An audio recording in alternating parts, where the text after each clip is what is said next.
Hello, my name is Nicole, and thank you so much for taking the time out to listen. Today, we are talking about setting aside time for the Lord, the holidays to be more specific. We have those individuals who they want very much to worship the Lord, to provide a gathering of sorts that gives honor to the one true God. They are grateful for all that they have received. They anticipate future blessings as a result of sacrifices made on specific holidays. And there is just a lot that goes on with some individuals who are event planners, organizers, those that give reverence to the one true God year after year. I can tell you that any pagan holiday that is worshiping idols of any sort is not what God wants for us, okay? We have those who are about the flesh. They're about worshiping the flesh, appeasing the flesh. They're about continuing on with traditional things because that's what makes them feel good. And there's nothing wrong with feeling good, but what is wrong is when we've got these idols that are present year after year. They have nothing to do with the one true God. And God eventually does convict you if you walk long enough with Him on holidays. Okay, I'm a witness. There are those who have come to the network who said, this is the last year I'm going to celebrate this pagan holiday. And you can fill in the blank on what those holidays were. This is a serious walk for many, many believers, and they are not taking God lightly when He says that there should be no idols, okay? And when He talks about how He's a jealous God, and they also see what has happened to individuals who like to play two sides of the fence. Today they're Christian, and then tomorrow they're whatever they want to call themselves. So, something that God brought me to in the scriptures when it comes to holiday festivals is Leviticus chapter 22. Remember now, we like to say that God hasn't changed. He's the same yesterday, today, and forevermore. Well, that is true. And so therefore, when we see God amplified in the scriptures on what He expects from His people yesterday, glean the information from it on what He still expects His people today to acknowledge, and that is the one true God, Him, okay? So here is a great example, Leviticus chapter 22. I am going to read out of the King James Version of the Holy Bible, but I'm also going to read out of the Living Bible paraphrase because it's just much easier to understand for those who get lost with the King James. So, chapter 22 of Leviticus, and the Lord spake unto Moses, saying, Speak unto Aaron and to his sons, that they separate themselves from the holy things of the children of Israel, and that they profane not my holy name in those things which they hallowed unto me. I am the Lord. Let's stop right there. Okay? The Lord, number one, still speaks. He still gives instruction if you ask. And sometimes you don't have to ask. He just sees you're doing something that's ungodly, unrighteous, and He convicts you on it in a loving, gentle way. But if you still don't listen, He can be quite firm with the people, places, and things around you, okay? Things just don't seem to work right. Folks are up in arms about any number of things. You may even feel like the devil is on your back. Yes, because there's a lot of things associated with some of these holidays that, once again, are not about God's business, but are about appeasing men and women's flesh and children as well. So, there are those things that if you're going to say that it is about God, this particular festival or event or holiday, and it's about God, then it better be about God, okay? At the end of the day, God's instruction when He spoke to Aaron and to his sons was that they were to separate themselves from the holy things of the children of Israel, and that they profane not His holy name in those things. Okay? If you say that this is about the Lord, whatever this event is, that you are trying to bring people to this special event, holiday celebration, or whatever in the name of the Lord, then why are the idols around? Case in point, Santa Claus. Okay? We don't start talking about, oh no, but it's for the kids and all of that, because I'm telling you right now, God is not pleased. He's not competing with Santa. Okay? I know that this is going to step on some people's toes. It stepped on mine years ago when God convicted me. And I thought, oh, I'm not going to be a part of this faith or this religion or what have you. And the Lord said, you aren't a part of that religion. And I'm not coming to you with religion. I'm coming to you with what I am instructing you, as I've done long before you showed up. Okay, that's why I'm going back into the scriptures. Some folks say, well, Old Testament died when the New Testament showed up and all that. God's ways, his character, how he does things didn't die. Okay, now there are those things that are easier now, right? There are certain things that we don't have to do now because, of course, Jesus was the ultimate sacrifice. But who I'm speaking to in this audio are those individuals who claim that there are certain times of the year that's supposed to be about God's business, but God is convicting and rebuking right now and allowing certain things, negative things, to happen because they are not about the one true God. Somewhere in their mindset, they're twisted. Their traditions are twisted. It is not about God. And the Lord is saying that don't put my name on things and say that it is about me when it is clear that it is not. Stop telling children that it is about me, but yet you have idols all around that have nothing to do with him. Somebody catch hold of this, and maybe you'll be able to save the money that you always wanted to save. You'll be able to invest it in the things that are going to bring prosperity in the coming years. You'll be able to be free from the arguments, from the deceit, the lying that goes on, especially to children during various holiday seasons. You won't be celebrating things that insult folks who had much history related to these so-called holidays. But the type of history is not positive. When we look back and we do research on certain holidays, we know that there was nothing blessed and nothing wonderful and sweet about what took place. Come on now.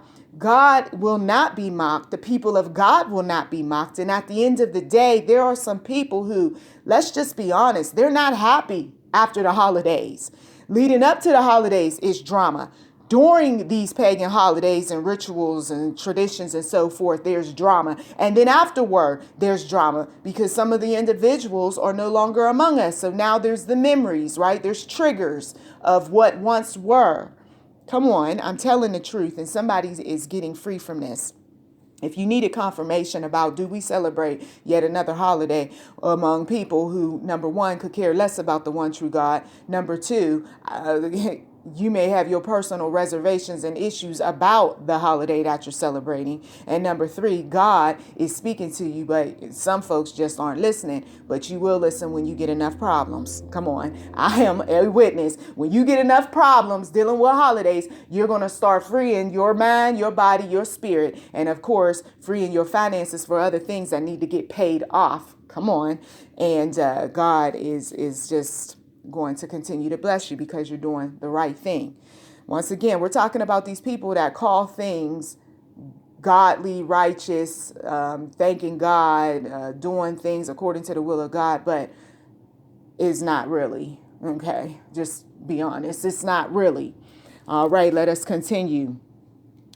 Chapter 22, verse 3, say unto them, whosoever he be of all your seed among your generations that goeth unto the holy things, which the children of Israel hallow unto the Lord, having his uncleanness upon him, that soul shall be cut off from my presence. I am the Lord. Unclean. Ooh, Jesus, unclean is that word for some folks. Some people won't attend people's events because they know they're not clean. Okay, there's nothing clean about having an animal around food. Come on, there's nothing clean about having dirty hands that's touched everything and then those hands touch the food. There's nothing clean about a person taking a spoon, dipping it into a sauce, putting it up to their mouth, and then dipping it back into the sauce and thinking that God doesn't see. There is nothing, come on, clean about somebody or some group welcoming people into a house that they say, well, it's going to be dirty up anyway if we clean it. But it's dirty as the people of the Lord are walking in. Jesus. Oh, we are just breaking it all down for some people because once again, God is what, as so many believers like to say, he's the same yesterday, today, and forevermore. So when he brought me to these scriptures, he was saying that the people are unclean. The people are calling pagan holidays my holidays. These people are being rebuked because they are carrying on a tradition or traditions of madness within their own households and elsewhere. A tradition of madness. Do you know what that looks like? It looks like people who have sour faces when you walk into an atmosphere because they're so tired, so burnt out, so frustrated because folks can't agree on what to bring. They can't agree on what to buy. They're disappointed because certain gifts are better than other gifts and the favorites got more, the golden children got more, the scapegoats got less. There is so much mockery of the people of God who do show up to preach kingdom business. There is just a lot of things that are not according to the will of the Lord, but yet they will say over food that is unclean, prepared by unclean hands, bless me, O Lord, bless this food. God is so far from these pagan holiday events. It's scary. It is literally scary because afterward, there is this quiet that takes place. It's an uncanny quiet with some families. And then by the next holiday, there is some evil that is among some people. Okay? Whether the evil comes that next holiday within weeks or that following year. I know everybody won't be able to receive this message because, number one, not everybody is about God's business. That's a fact. Number two, some people won't receive this message because, simply put, it's the good times right now, right? And when it's the good times, you don't want to see or hear anything that is going to damper your fun. But God, he is sending out this message among his people because he's tired of his people worshiping idols, celebrating idols, spreading the good news about idols. He is tired of those individuals telling lies to children, teaching them very young how to be a liar, how to follow in the ways of the father of lies. Okay? So we move on. What are these holy festivals which are to be observed each year? We do have some people of faith who do continue with these holidays. They're not required, but if you are one for celebrating holidays, you might want to take heed of these, and you're better off celebrating these holidays rather than those other ones that's going to get you into some trouble. There's the Passover of the Lord. This is to be celebrated at the end of March. There's the Festival of Unleavened Bread. And all of these you can do more research on. The Festival of First Fruits. The Festival of Pentecost. Okay, you have quite a selection to choose from. The Festival of Trumpets. The Day of Atonement. The Festival of Tabernacles. Okay, these are festivals. These are holidays. If you must celebrate a holiday, if you want God to be in that holiday, right? You want to worship and praise the Lord and, do the godly things for those event planners, hosts, hostesses, what have you. Here is some ideas. Simply put, some ideas. The Passover of the Lord, the Festival of Unleavened Bread, the Festival of First Fruits. Take, for instance, the Festival of First Fruits. When you arrive in the land I will give you and reap your first harvest, bring the first sheaf of the harvest to the priest on the day after the Sabbath. He shall wave it before the Lord in a gesture of offering, and it will be accepted by the Lord as your gift. That same day you shall sacrifice to the Lord a male yearling lamb without defect as a burnt offering. Now, I understand that no, we're not endorsing putting animals on fires and so forth, right? Because, of course, Jesus was the ultimate sacrifice. But symbolically, right? You may have like a little play toy of an animal, and you reenact tradition that once took place. Maybe that's not your cup of tea, but you might even just read from the scriptures about what the men and women of yesteryear did. You can get into the video. You can show videos of this sort of thing. Just to enlighten some people about how God brings about his festivals. You see what I mean? A grain offering shall accompany it, consisting of 1/5 of a bushel of finely ground flour mixed with olive oil to be placed by fire to the Lord. This will be very pleasant to him. Also offer a drink offering consisting of 3 pints of wine.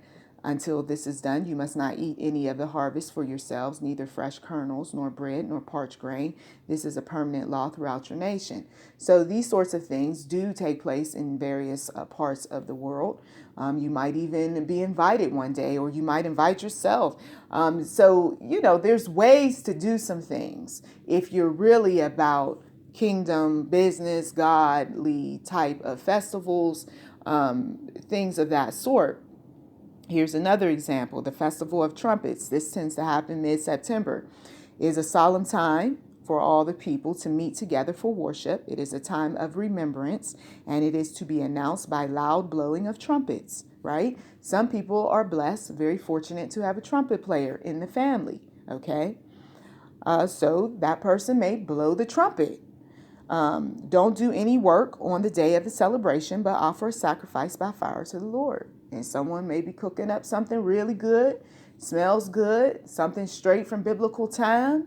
It's been cooked by fire. Place it on a plate, serve it to the individuals, mention the one true God and all that he has done for us, and voila, there you have it. There's no paganism involved. There's no idols decorated all over the household. It is just a simple time of remembrance of what the Lord has done for you. See, I'm just giving some people who are just really wanting so much to have that type of event that is about God's business, some ideas, right? This is an inspirational channel. The idea of listening to it is to be that one that's inspired to do some things that are spiritual, right? That are godly. So this is what I'm doing with this particular audio, and the Lord moved upon my spirit to do just that. The Festival of Tabernacles, 5 days later on the last day of September, in the Festival of Shelters, to be celebrated before the Lord for 7 days. On the first day, there will be a sacred assembly of all the people. Don't do any hard work that day. On each of the 7 days of the festival, you are to sacrifice an offering by fire to the Lord. The 8th day requires another sacred convocation of all the people, at which time there will again be an offering by fire to the Lord. It is a joyous celebration, and no heavy work is permitted. Okay, so you have those individuals that they may have something that is the best of the best that they've created, and it is not to be touched. It is not to be eaten. It is just simply there, cooked by fire, to be showcased. Once again, an offering to the Lord. Okay, these are symbolic things. These are things that represent what the believer believes in, who the believer, to be more specific, believes in, right? And if this is what some people want to do, then God bless them. I see nothing wrong with it. It replaces the paganism. It puts you on the right side with the one true God. You stay out of all of the drama, especially with those family members who simply don't have the money, right? Or they don't have the time. They're interested in maybe something different themselves other than the same old, same old. Just to show you, though, just how strict the Lord is when you say that something you are buying or creating or cooking by fire is unto the Lord. He gave very specific instructions in the scriptures. If you go to Leviticus 22:13, just to give you an example. But if the priest's daughter be a widow or divorced and have no child, and is returned unto her father's house as in her youth, she shall eat of her father's meat, but there shall no stranger eat thereof. Verse 14, and if a man eat of the holy thing unwittingly, then he shall put the fifth part thereof unto it, and shall give it unto the priest with the holy thing. Verse 15, and they shall not profane the holy things of the children of Israel, which they offer unto the Lord. Verse 16, or suffer them to bear the iniquity of trespass, which they eat their holy things, for I, the Lord, do sanctify them. You see how specific the Lord is with the things that we may declare are holy and righteous and unto him. I mean, you do that every time you're saying the blessing over a food. Okay, but is it really holy, or is that item that the person brought that says that it is a sacrifice unto the Lord? Is it really? You see, these sorts of things make you think twice about what you're doing and what you're saying to people as a believer. Verse 17, and the Lord spake unto Moses, saying, speak unto Aaron and to his sons and unto the children of Israel, and say unto them, whatsoever he be of the house of Israel or of the strangers in Israel, that will offer his oblation for all his vows and for all his freewill offerings, which they will offer unto the Lord for a burnt offering. Verse 19, ye shall offer at your own will a male without blemish of the beeves of the sheep or of the goats. Verse 20, but whatsoever hath a blemish, that shall ye not offer, for it shall not be acceptable for you.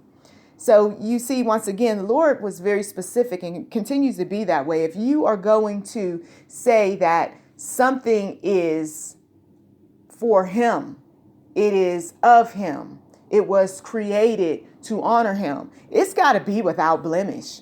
The artisan has every right to look at his or her creation and say, this isn't good enough for the Lord, and totally destroy it and throw it away and make a new one and make it as close to perfection as possible. I get that. I understand that perfectly, because the one true God is great and mighty, right? You worship him, you love him, you appreciate all that he has done. And if it takes you a whole year or years to create something that is close to perfection, and you know that it is for a special festival that is holy, then by all means, you put that work in. Absolutely. Absolutely. God is a good God.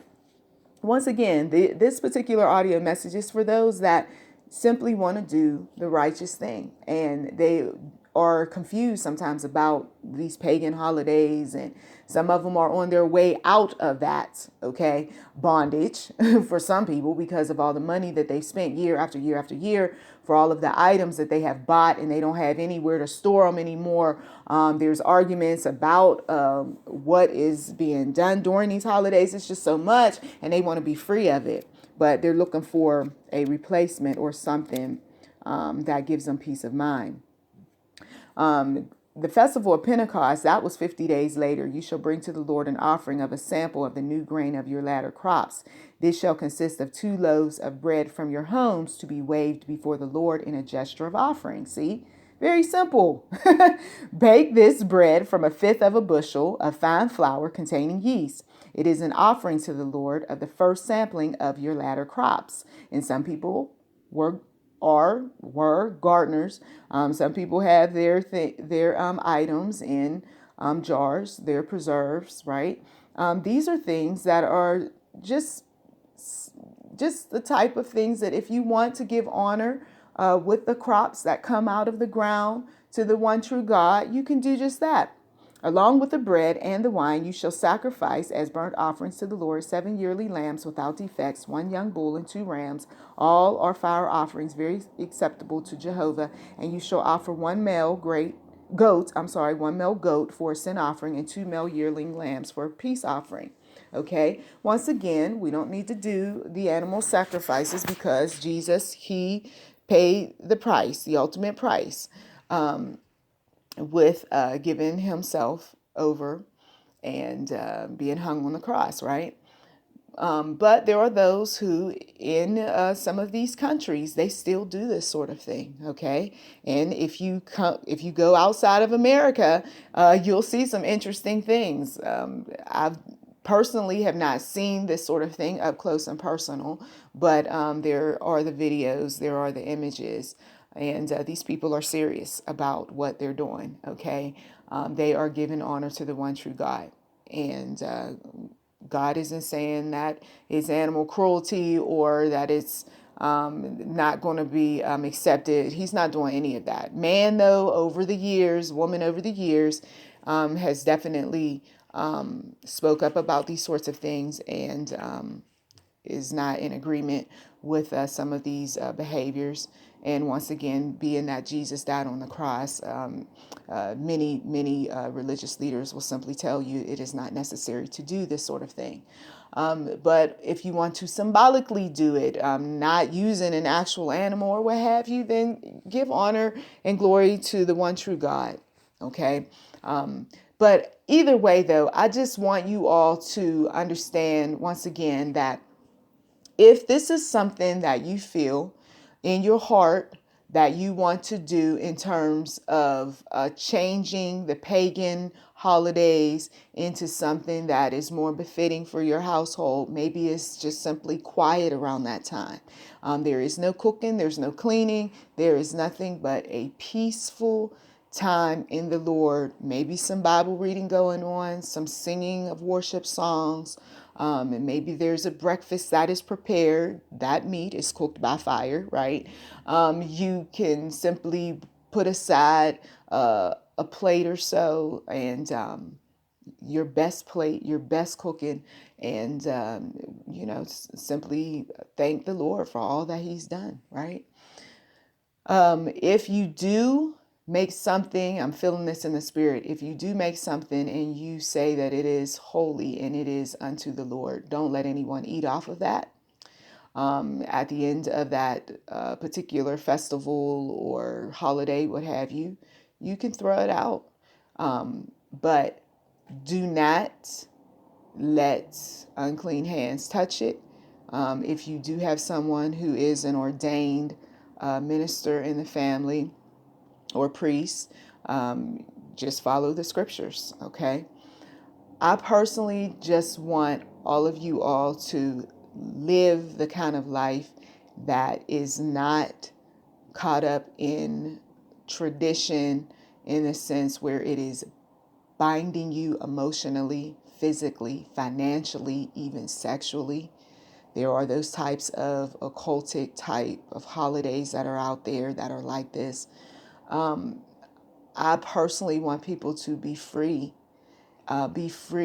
from the paganism, the controlling individuals that are associated with these holiday celebrations, the people who are competitive and braggadocious, people who say disrespectful, nasty things during the holiday season, people who are on drugs, showing up intoxicated, people who drink way too much, people who eat way too much, and they're clogging up people's toilets around the holiday. I mean, come on, let's just be real and honest about it.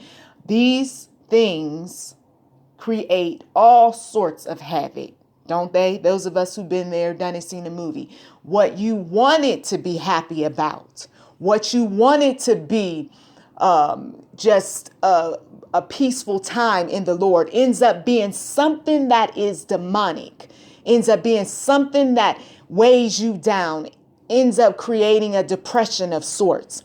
God is not that type of God that's going to put all of these things on us. But if you want them, he will allow the demonic to show up and show out. If you want to be that one that's trying to compete with the Joneses, you will have the Joneses problems. if you want to be the one who wants to sit there and nitpick and talk about what I don't agree with, don't believe in, or what have you, and turn what is meant to be righteous into something unrighteous, then you're welcome to that. But as far as me and my house, we serve the Lord. As far as me and my house, all I want is for people to be free, just as we are free, where there's no arguing and fussing and cussing around a holiday season, because I'm not putting that type of burden on my sons and my husband. You see what I mean? They don't have me to worry about concerning where is this going to be hung up and where are we going to get the money in order to buy everybody this, that, and the other. They don't have that type of grief because I don't put that upon them. Some mothers and some grandmothers and aunties and some of you women out there, you need to lighten up the load a bit and stop demanding so much from your family members and friends. You want the big cake, and now you want everybody in the kitchen to help you with the 3, 4, 5-tier cake. You come up with these grandiose ideas on what you want year after year, and then you burden people for hours and hours on end from sun up to sundown to make this special event special, only to be upset because it falls short of your grandiose dream idea. I'm telling you right now that you can make life a little easier for you. Come on. A lot of folks, they got peace in their graves because they simply just couldn't take it. Not another holiday, not another piece of drama or what have you. And now, lo and behold, they get the heart attacks, right? Some people are going to leave us rather soon because their minds, their bodies can't take it any longer. Okay? So keep these things in mind in Jesus' mighty name, and may you be free in Christ. Please do check the description box for anything that might be of interest. You've been listening to YouTube NM Enterprise 7. May God richly bless you as well as those that you love.